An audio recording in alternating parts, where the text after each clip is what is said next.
नमस्कार दोस्तों, welcome to Byju's government exam prep channel.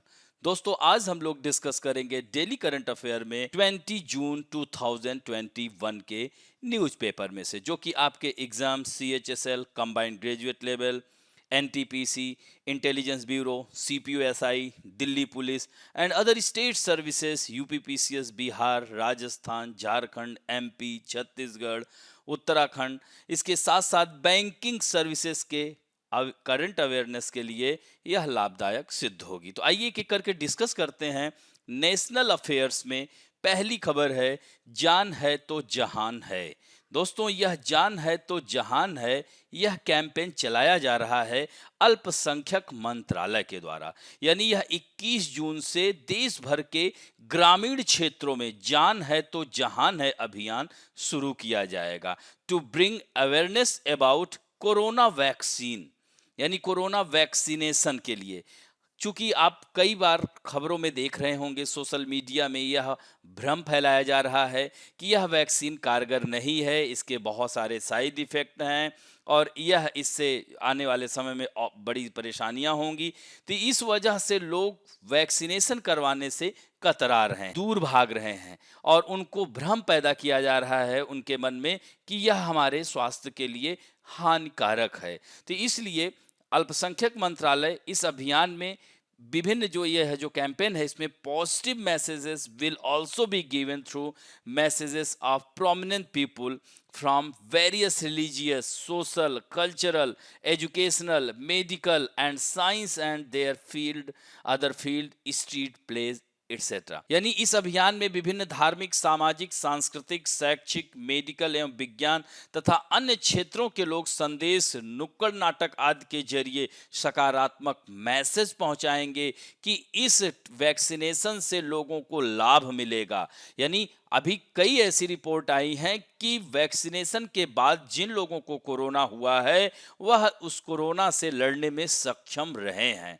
तो यूनियन मिनिस्ट्री, या कह सकते हैं कि union minority affair minister Mukhtar Abbas Naqvi said that the Ministry of Minority Affairs, along with various social, educational institutions, self-help group, women's self-help group आदि, to create awareness about corona vaccination in rural and remote areas of the country। कई जगहों पे आपने देखा होगा, बहुत सारे news channel में दिखाई दे रहा है कि ग्रामीण क्षेत्रों में वैक्सीनेशन लगाने के लिए जा रहे हैं तो लोग भाग रहे हैं, लगवा ही नहीं रहे हैं। तो इसलिए जो है इस जान है तो जहान है अभियान को शुरू किया जा रहा है कल से, और यह उत्तर प्रदेश के रामपुर से शुरू होने वाला है। यह जो है अल्पसंख्यक बाहुल्य डिस्ट्रिक्ट है उत्तर प्रदेश का रामपुर, और जहां से यह अभियान पूरे देश के विभिन्न स्थानों पर लाया जाएगा। तो जान है तो जहान है कैंपेन विल इंक्लूड शाही इमाम ऑफ दिल्ली जामा मस्जिद, सैयद अहमद बुखारी इमाम ऑफ फतेहपुरी मस्जिद Delhi, doctor Mufti Mukarram Ahmad and Jain religious guru Acharya Lokesh Muni, Delhi Sikh Gurudwara management committee president Manjinder Singh Sirsa will participate. तो ये लोग जा जा करके लोगों को जागरूक करेंगे। कुछ लोग धार्मिक उन्माद फैला रहे हैं कुछ धार्मिक कारणों की वजह से, तो इस तरह से उन लोगों को यह बताया जा रहा है कि कोरोना किसी एक विशेष धर्म को नहीं, यह सभी को पकड़ रहा है। तो ऐसे में सब लोग वैक्सीनेशन कराएं और इस भ्रम में ना रहें। सोशल मीडिया या अन्य माध्यमों की जानकारी को आप सत्य ना समझें। सरकार इसके लिए यह पहल चला रही है। अब बढ़ते हैं दोस्तों, नेक्स्ट जो न्यूज़ है इंटरनेशनल अफेयर्स, अंतरराष्ट्रीय मामलों में। लेबनान सुना होगा, यह मेडिटेरियन सी के तट पर स्थित देश है जिसकी कैपिटल बेरूत है। तो यहाँ economic and social and political crisis चल रहा है। तो European Union foreign policy chief Josep Borrell has criticised Lebanese leaders for delays in forming a new cabinet and warned that the union could impose sanctions on those behind the political deadlock in the beleaguered country।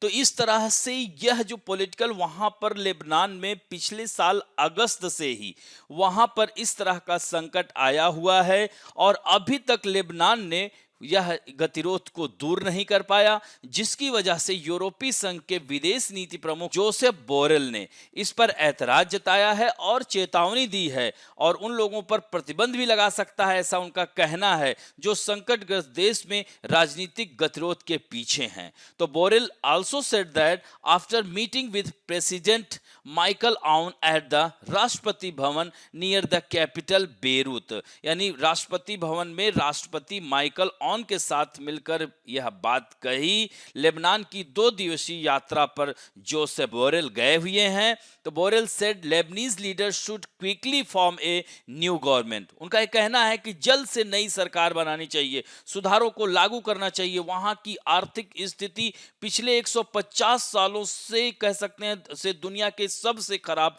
संकटों में से हो सकता है। विश्व bank ने इस महीने की शुरुआत में ही ऐसा कह दिया था। तो बोरेल भी इस बात को लेकर के काफी चिंतित हैं। और दोस्तों, लेबनान में आर्थिक संकट दशकों के भ्रष्टाचार और कुप्रबंधन के चलते 2019 के अंत में शुरू हुआ और हाल के महीनों में यह और ज्यादा विकराल रूप ले लिया। तो ये power struggle has begun between the nominated prime minister Saad Hariri and Aoun and his son in law Gebran Bassil. इनका नाम भी याद रखना, Gebran Bassil on the other. तो इस तरह से यहां पर यह तीनों के बीच में ही सत्ता संघर्ष शुरू हुआ हो गया है, जिसके कारण यह पूरा देश अनिश्चितता में चल रहा है। यही कारण है कि यूरोपीय संघ के जो आए हुए हैं जोसेफ बोरेल साहब, इन्होंने यह कड़ी उन्होंने कहा कि हम प्रतिबंध लगा देंगे। तो हरीरी को अक्टूबर में एक नई सरकार बनाने के लिए नामित किया गया था, वह अब तक इसमें सफल नहीं हुए हैं। सोचिए, अक्टूबर से लेकर अब तक। तो प्राइम मिनिस्टर हसन दियाब यानी 4 अगस्त को बेरूत में हुए एक बड़े विस्फोट के कुछ दिनों के बाद प्रधानमंत्री हसन दीब, ये ध्यान रखेंगे कि सरकार ने इस्तीफा दे दिया था, जिसमें 211 लोग मारे गए थे, 6000 से अधिक लोग घायल हो गए थे। तो यह घटना पिछले वर्ष जब हुई, उसके बाद से ही साद हरीरी साहब को बनाया गया था, इनको नामित किया गया था कि वह नई सरकार का गठन करेंगे। लेकिन साद हरीरी और जो राष्ट्रपति हैं आउन और उनके दामाद गैब्रान बासिल के बीच सत्ता संघर्ष हो रहा है। यही कारण है कि लेबनान पूरी तरह से सोशियो पॉलिटिकल इकोनॉमिक स्तर पर क्राइसिस झेल रहा है। अब थोड़ा सा इसके मैप में देख सकते हैं, लेबनान यह एक तरह से देखें नॉर्थ एंड ईस्ट, तो इस तरह से सीरिया से घिरा हुआ है, साउथ में इजराइल से घिरा हुआ है, इधर यह भूमध्य सागर है। तो यही कारण है कि लेबनान में भूमध्य सागरीय जलवायु भी पाई जाती है, यह ध्यान रखेंगे। और बहुत ही सुंदर देश है, समुद्र के तट पर स्थित देश है और इसकी कैपिटल बेरूत है, यह भी पॉइंट याद रखेंगे। अब बढ़ते हैं, वर्ल्ड्स 3rd लार्जेस्ट डायमंड, दुनिया का तीसरा सबसे बड़ा हीरा खोजा गया है। और वो भी कहां खोजा गया है? बोत्सवाना में। यह अफ्रीका महाद्वीप का यह एक कंट्री है, which is a land locked country, जिसे क्या कहेंगे? स्थल अवरुद्ध देश, यानी इसकी चारों ओर से सीमा स्थलों से घिरी हुई है, यानी it's boundary is surrounded by all sides of land, कह सकते हैं, या चारों ओर से स्थलों से घिरी हुई है, इसीलिए उसको लैंड लॉक्ड कंट्री कहा जाता है। इसकी कैपिटल गैब्रोने है। तो यहां पर एक कंपनी है, डायमंड कंपनी देबस्वाना, बोत्सवाना की जावानेंग खदान में दुनिया का तीसरा सबसे बड़ा, यानी world 3rd largest diamond at the Jwaneng mine in Botswana. The Debswana company has been engaged in the extraction of diamond in Botswana since last कह सकते हैं since 1967 से ही इस पर कार्य कर रहा है और पिछले 54 सालों में बहुत सारे छोटे बड़े हीरे को खोज में यह कामयाब रहा है। और बोत्सवाना का दूसरा सबसे बड़ा हीरा और दुनिया का तीसरा सबसे बड़ा हीरा खोजा गया है, यानी यह बोत्सवाना का दूसरा सबसे बड़ा है और दुनिया का तीसरा सबसे बड़ा। तो इससे पहले बोत्सवाना में 2015 में ग्राफ डायमंड कंपनी ने 1111 कैरेट का हीरा खोजा था। तो इस तरह से दुनिया का दूसरा सबसे बड़ा हीरा यह माना गया था। और दुनिया का सबसे बड़ा हीरा जो है कलिनन हीरा है, याद रखना, कुलिनन हीरा 1905 में दक्षिण अफ्रीका में खोजा गया था। यह 3106 यानी 3106 कैरेट का है, यह विश्व का सबसे बड़ा हीरा। और जो खोजा गया है बोत्सवाना के द्वारा, देस्वाना कंपनी के द्वारा। और यह जो तीसरा सबसे बड़ा हीरा है, यह देख सकते हैं कि 73 mm long and 52 mm wide and 27 mm thick. It is yet to be named, अभी इसका नाम देना बाकी है। तो यहां पर थोड़ा सा बोत्सवाना के बारे में देख लीजिए, चारों ओर से लैंड से घिरा हुआ है। इधर जिम्बाब्वे है, इसकी कैपिटल हरारे है। साउथ अफ्रीका है, इसकी राजधानी स्वाने है। नामीबिया है, इसकी राजधानी विंडहोक है। और जाम्बिया देखिए थोड़ा सा टच कर रहा है, इसकी राजधानी लुसाका है। अंगोला बच जाता है क्योंकि यहां तक नामीबिया है। यहीं पर कालाहारी के जंगल बुशमैन जो ट्राइब्स पाई जाती है, यहीं बोत्सवाना में ही पाई जाती है, याद रखेंगे। और ये देख रहे हैं ना जिम्बाब्वे, यह जाम्बिया है यहीं पर। और ये देख रहे हैं ना कि यह जो है बोत्सवाना ट्रॉपिक ऑफ कैप्रिकॉन, इसके बीचों बीच देख रहे हैं ना गुजर रहा है। और इसके जो राष्ट्रपति हैं मोगवित्सी मसीसी हैं, ये भी ध्यान रखेंगे। अब बढ़ते हैं दोस्तों साइंस एंड टेक्नोलॉजी में। Drone trial in India. दोस्तों भारत में ड्रोन का ट्रायल शुरू हो गया है, बेंगलुरु से शुरू हुआ है। देश में कोरोना से जंग लड़ने के लिए सरकार पूरी तरह से जुटी हुई है। वहीं ग्रामीण क्षेत्रों में वैक्सीन और दवाएं पहुंचाने के लिए अब ड्रोन का सहारा लिया जाएगा। तो इस तरह से इसमें जो थ्रोटल एरोस्पेस सिस्टम नाम की कंपनी इस ट्रायल को अंजाम दे रही है, जो बेंगलुरु में 80 किलोमीटर दूर स्थित गौरी बिदनूर अगले 30 से 35 दिनों तक ड्रोन से वैक्सीन और दवा पहुंचाने का परीक्षण कर रही है। दोस्तों ड्रोन क्या होता है, आई थिंक ये आपको पता होगा। तो a drone is a computer or remote operated aerial vehicle that does not have a pilot, यानी यह अनमैन्ड होता है। The word drone is from English which mean male bee, यानी कह सकते हैं नर मधुमक्खी के नाम से जाना जाता है। इंग्लिश का शब्द है, उसका अर्थ है नर मधुमक्खी होता है। तो fighter drone flies 1000 of feet above the ground and drop bomb on the enemy. The delivery drone क्या होता है, देखिए दो तरीके से है। एक फाइटर ड्रोन है, वो काफी ऊंचाई तक 1000 मीटर से अधिक ऊंचाई तक जाते हैं। और delivery drone flies at a low altitude and is used to deliver on monitor packages, यानी यह पैकेज डिलीवरी करने या निगरानी करने के काम आता है। और इसकी जो कॉस्ट होती है 5 से 10 लाख रुपए तक का खर्च आता है। जिस तरह से ये देखेंगे तो the cost of such a customised drone from which pizza delivery was done in Mumbai is around $2000, यानी यहां पर मुंबई में एक पिज्जा डिलीवरी हुई थी तो कस्टमाइज्ड ड्रोन की लागत लगभग 1.22 लाख रुपए बैठती है। तो एक ड्रोन में आमतौर पर 4 से 8 जो है मोटर उसमें लगी होती हैं। तो यह ध्यान रखेंगे, फाइटर जो ड्रोन होता है अलग होता है और डिलीवरी ड्रोन अलग होता है। दोनों में हालांकि मशीनें लगी होती हैं, दोनों एक ही सिद्धांत पर कार्य करता है। अब बढ़ते हैं, इसमें जो महत्वपूर्ण पॉइंट है कि these medical drone have been named beyond visual line of sight, इसको VVLOS मेडिकल ड्रोन के नाम से जाना जाता है। तो ये चिकित्सा संबंधी इन ड्रोन्स को beyond visual line of site medical drone का नाम दिया गया है। तो यह जो थ्रोटल है aerospace system company in collaboration with Involi Swiss has prepared a plan for the trial of the first medical drone from India. तो इस तरह से at present many types of experiment are being done around the world regarding drones. तो इस तरह से दुनिया भर में कई तरीके के प्रयोग किए जा रहे हैं। अमेरिकी ड्रोन का इस्तेमाल एम्बुलेंस और हवाई हमलों के लिए कर रहा है। तो न्यूजीलैंड में डोमिनोज ने ड्रोन से पिज्जा डिलीवरी की जा रही है। इसी तरह से रूस में भी डोडो पिज्जा ड्रोन के जरिए पहुंचा रही है। इस तरह से आयरलैंड की कंपनी मन्ना एरो ने पिछले ही साल ही दवाई और ग्रोसरी लोगों तक पहुंचाई। इस तरह से भारत में अगर बात की जाए तो भारत में अब तक कुल 20 कंपनियों को इस तरह की इजाजत मिल चुकी है। Last year 13 companies were allowed to fly with drone और drones are used in India for security to surveillance and video recording, यानी भारत में सुरक्षा से लेकर निगरानी और वीडियो रिकॉर्डिंग के लिए ड्रोन का यूज किया जा रहा है। दिल्ली में जुलूस और छतों पर निगाह रखने के लिए ड्रोन का यूज किया जा रहा है। इन 2014 मुंबई के पिज्जा आउटलेट में फ्रांसिस्कोज पिज़ेरिया ने ड्रोन से डिलीवरी की थी। तो भारत सरकार ने इसके लिए भी तैयारी शुरू कर दी है और इसका टेंडर भी निकाल दिया है। तो इस तरह से काफी आसान हो जाएगा ग्रामीण क्षेत्रों और रिमोट एरियाज में, जैसे इस समय बाढ़ की जैसी स्थिति बनी हुई है, तो यह ड्रोन काफी हेल्पफुल साबित हो सकता है। तो HLL Infratech Service Limited, a subsidiary of PSU HLL Life Care Limited, had invited EOI, expression of interest, on behalf of the Indian Council of Medical Research for delivery of medical supplies to remote locations in the country.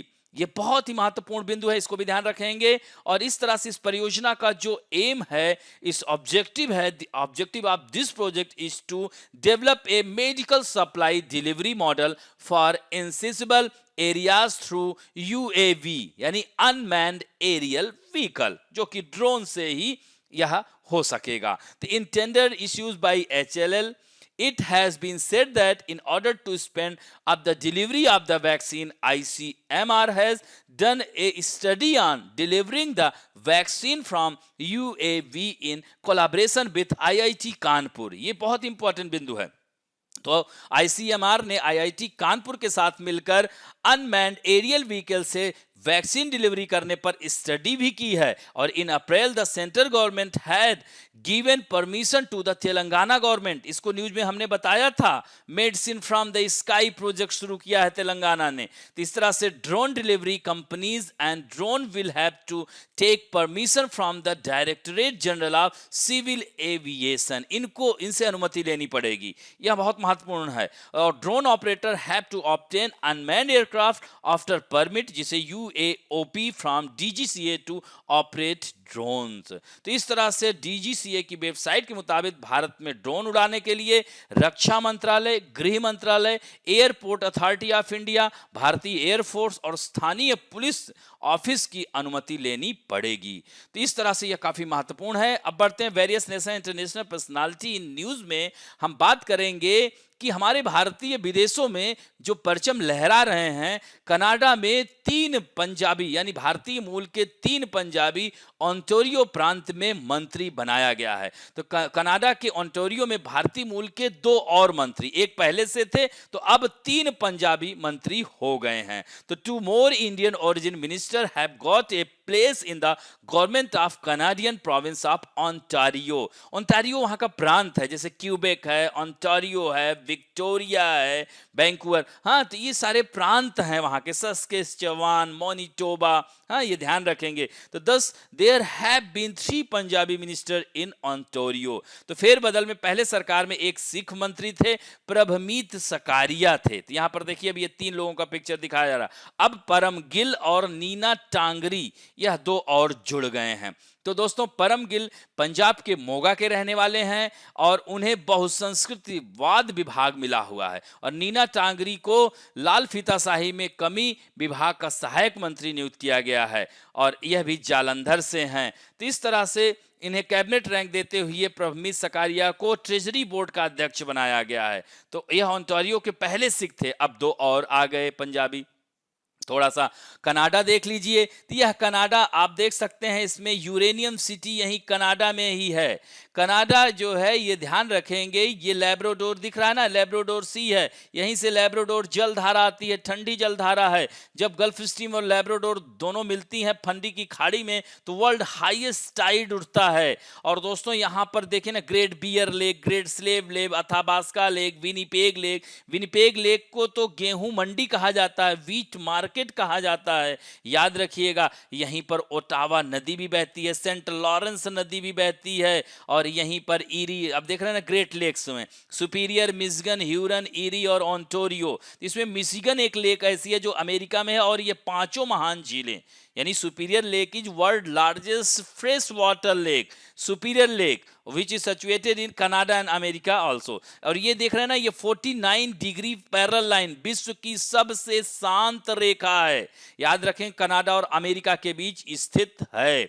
ये याद हो जाएगा। अब बढ़ते हैं, Canada की राजधानी Ottawa भी है, ये ध्यान रखेंगे। अब बढ़ते हैं पुस्तकें और पुरस्कारों में। Indian environment organisation receive United Nation award. तो the United Nation association for the resistance to desertification, जिसे UNCCD, has awarded this year prestigious Land for Life award to Rajasthan based environmental organization, जिसको familial forestry के नाम से जाना जाता है। इसको इस बार यह दिया गया और यह पुरस्कार हर 2 वर्ष पे दिया जाता है। इस फैमिलियल फॉरेस्ट्री का जो नेतृत्व है, जलवायु का कार्य करता है, इनके संस्थापक श्याम सुंदर ज्ञानी साहब हैं, ये ध्यान रखेंगे। और it's work is a land restoration and conservation method. It promote the well being of communities and improves their relationship with nature.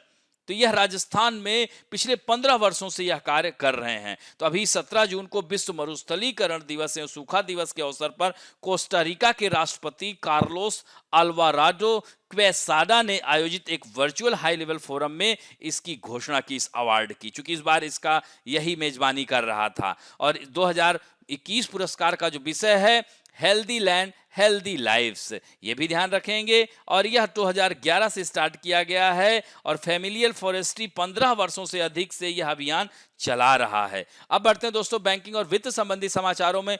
PMC bank का अधिग्रहण करेगा सेंट्रम फाइनेंशियल सर्विसेज।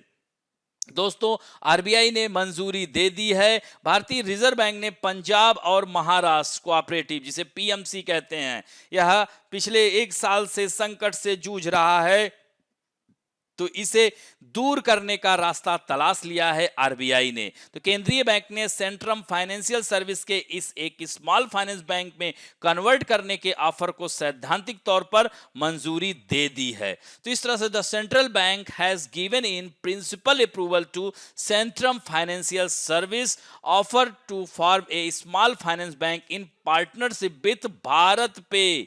ये one of the most important, इसको जरूर याद रखिएगा, भारत पे के साथ इसको मंजूरी दे दी गई है। और यह किसके आधार पर? As part of this approval RBI will consider grant of licence to commence banking business under section 22(1) of the banking regulation act 1949। ये पॉइंट याद रखिएगा। तो आरबीआई ने अपने बयान में कहा कि पीएमसी बैंक के लिए 3 नवंबर 2020 को एक्सप्रेशन ऑफ इंटरेस्ट नोटिफिकेशन जारी किया गया था, जिसके जवाब में सेंट्रल फाइनेंशियल सर्विस ने 1 फरवरी 2021 को यह ऑफर पेश किया था, जिसके कारण आरबीआई ने मंजूरी दे दी। तो ये सारे फैक्ट हैं, इनको ध्यान रखिएगा। और यह बहुत ही महत्वपूर्ण है, चूंकि 31 मार्च 2020 तक पीएमसी बैंक के पास कुल जमा 10,727 करोड़ रुपए थी और उसका ऋण वितरण 4,473 करोड़ रुपए था। तो इस तरह से पीएमसी बैंक में गड़बड़ी के चलते केंद्रीय बैंक ने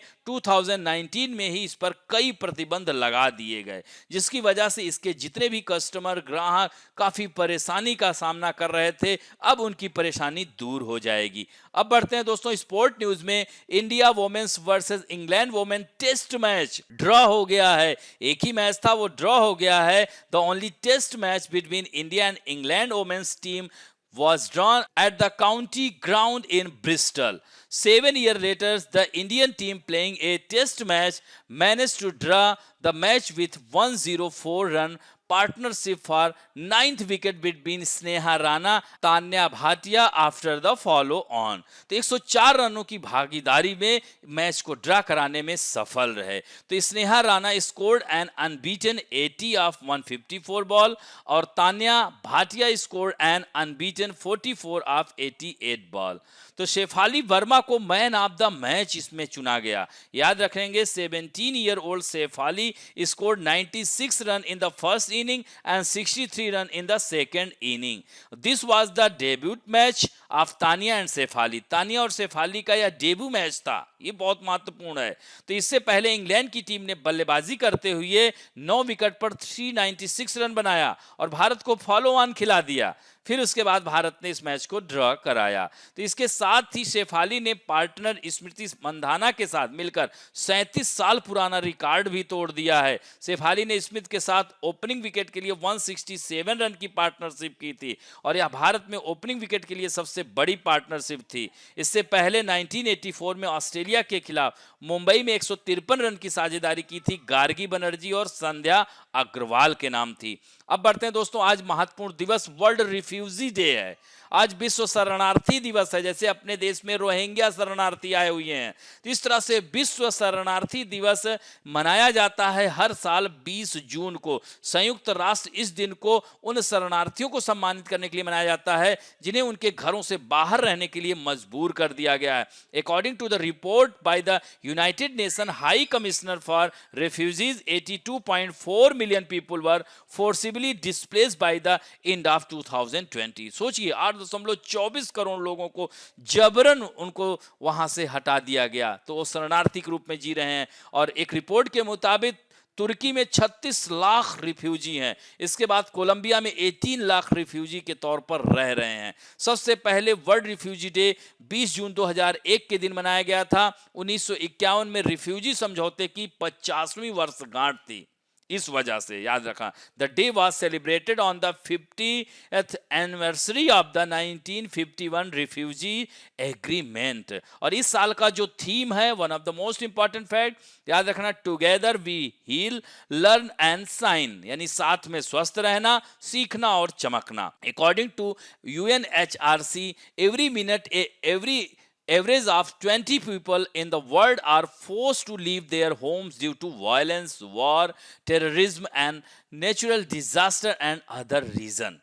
तो भारत में भी बहुत सारे लोग, चूंकि यहाँ पर जैसे पूर्वी और पश्चिमी तट पर जो ये चक्रवात आ रहे हैं, डिजास्टर आ रहे हैं, तो लोग वहाँ से विस्थापित हो जा रहे हैं। बाढ़ आती तो वहाँ से लोग विस्थापित हो जाते हैं। तो UNHCR की जो RC की रिपोर्ट है, भारत में कुल 3 लाख शरणार्थी रहते हैं। इनमें सबसे ज़्यादा रोहिंग्या मुसलमान हैं, जो कि 40,000 रोहिंग्या हैं, जिनमें से 14,000 को ही शरणार्थी का दर्जा प्राप्त है। तो ये भी ध्यान रखेंगे। आज हम बात करेंगे, जैसा कि वेदों की बात चल रही है, आप लोगों ने ऋग्वेद, यजुर्वेद देख लिया था। आज हम सामवेद की बात करेंगे। Samaveda, the word Sama means song, इसे भारतीय संगीत का जनक कहा जाता है। इसमें जो है Samaveda means that text whose mantras can be sung and which are musical, संगीतमय हो और यज्ञ, अनुष्ठान और हवन के समय में मंत्र गाए जाते हैं। These mantras are sung during यज्ञ, rituals and हवन। और in this there is compilation of useful mantras of the, कह सकते हैं इसको क्या कहेंगे, उद्गात्री वर्ग ऑफ यज्ञ अनुष्ठान, उसको उद्गात्री वर्ग या उद्गाता कहते हैं। और इसका नाम सामवेद में इसलिए पड़ा कि इसमें गायन पद्धति के निश्चित मंत्र ही हैं। इसके अधिकांश मंत्र ऋग्वेद में भी उपलब्ध हैं, कुछ मंत्र स्वतंत्र भी हैं। सामवेद में कुल 1875 ऋचाएं हैं और जिसमें से 75 जो मंत्र हैं वह सामवेद के मूल में है और शेष ऋग्वेद से लिए गए हैं। और इन जो ऋचाएं हैं, इनको जो गाता उसको उद्गाता कहते हैं। These hymns were sung by udgata at the time of, क्या कहेंगे इसको, सोम यज्ञ के समय जो गाया जाता है। तो the exponent of the Vedas, the singers who were called, इसको क्या कहेंगे, सामगस, याद रखना, सिंगर ऑफ म्यूजिक, उसको सामक कहते हैं, साम गान करने वाले कहलाते हैं। और he has mentioned the use of only 3 swaras in the Vedas which are called, क्या कहेंगे इन तीनों स्वर को, उदात्त, याद रखना, अनुदात्त और स्वरित कहलाते हैं। तो समगान व्यवहारिक संगीत था, उसका विस्तृत विवरण नहीं है। और सामवेद का जो प्रमुख देवता है, the main deity of Samaveda is Savita और सूर्य। इसमें मुख्यतः सूर्य की स्तुति के मंत्र हैं, किंतु इंद्र सोम का भी इसमें पर्याप्त वर्णन हुआ है। और दोस्तों इसमें 3 महत्वपूर्ण शाखाएं हैं। There are 3 branches. इसका नाम है कौथुमीय और जैमिनीय और राणायनीय, ये ध्यान रखेंगे। In Vedic period there is a mention of multiple musical instruments of which, जैसे तंतु वाद्यों में कन्नड़ वीणा, karkari and veena in string instrument याद रखेंगे। और घन वाद्यंत्र के अंदर दुंदुभी ostentation under the musical instrument, under the कह सकते हैं जैसे वनस्पति और सुशील यंत्र के अंतर्गत जो है वह तुरभ, याद रखना तुरभ, नादी, यह सब यूज होता है। पाकुरा आदि यंत्र भी उल्लेखनीय है। तो यह पॉइंट फैक्ट याद रखेंगे। अब बढ़ते हैं दोस्तों आप लोगों के सेक्शन में जो कि बहुत ही अच्छा उत्तर दे रहे हैं। आज उत्तर देने वालों में है एकता, रुपिंदर, ज्योति गर्ग, आकाश वरुण, सुजीत कुमार यादव, रोली सरोज, मोहम्मद हसन, मंटू कुमार, सुभाष रानी, विवेक यादव, तोहफा शबा तशकीन, आयशा रहमान, अर्ची तिवारी, अभिनव मिश्रा, अंकिता राठौर, निधि राठौर, सचिन वशिष्ठ, पृथ्वी, साई तेजा, अजय सिंह, संजय नेगी, प्रशांत पांडे, उज्जवल चौबे, रेणु बाला, मधु आशुतोष, सूरज उपाध्याय, GSG और इक्का बॉय मीना जी। इतने लोगों ने कमेंट और उत्तर दोनों दिए हैं। आज आप लोगों के सामने पहला प्रश्न है, विच कंट्री इज रनिंग जान है तो जहान है awareness campaign toward corona vaccine? Ministry of minority affair, ministry of environment, ministry of tribal affair, ministry of health. And next question है, which country in the continent of Africa has discovered the world third largest diamond? Congo, South Africa, Botswana, Zambia. And next question है, what is the capital of Lebanon? Amman, Damascus, Beirut, Baku. And next question है, which company in collaboration with Involi Swiss has prepared a plan for the trial of the first medical drone in India? HLL Life Care Limited, Throttle Aerospace System Company, Idea Forge Technology Company, Martian Way Corporation. Next question है, recently in which Canadian province two more Indian origin minister were made? Ontario, Quebec, Manitoba, Victoria. And next question है, recently the United Nations Association for the Resistance to Desertification has awarded this year's prestigious Land for Life Award to Familial Forestry and environmental organization based in which state of India? ये किस राज्य का है ये familial forestry जिसे award दिया गया है? महाराष्ट्र का है, राजस्थान का, कि उत्तराखंड का, कि या हिमाचल प्रदेश का? Recently the central bank has given in principle approval to Centrum financial service offer to form a small finance bank in partnership with, किसके साथ? भारत पे, गूगल पे, पेटीएम या none of these? Next question है, which player got the man of the match in the India England women's cricket test match? Shafali Verma, Tania Bhatia, Beaumont या Sophia डंकले? दोनों के बीच match draw हुआ था। अब बढ़ते हैं दोस्तों, when is World Refugee Day celebrated? 14 June, 15 June, 20 June या 19 जून? एंड लास्ट क्वेश्चन है, which Veda is called the father of Indian music? किस वेद को भारतीय संगीत का जनक कहा जाता है? ऋग्वेद, यजुर्वेद, सामवेद, अथर्ववेद? इस तरह से इन 10 प्रश्न के उत्तर दीजिएगा। आशा करता हूं कि आज का वीडियो आप लोगों को अच्छा लगेगा, और दोस्तों अच्छा लगे तो please like, share, subscribe and bell icon दबाना ना भूलें। थैंक यू दोस्तों।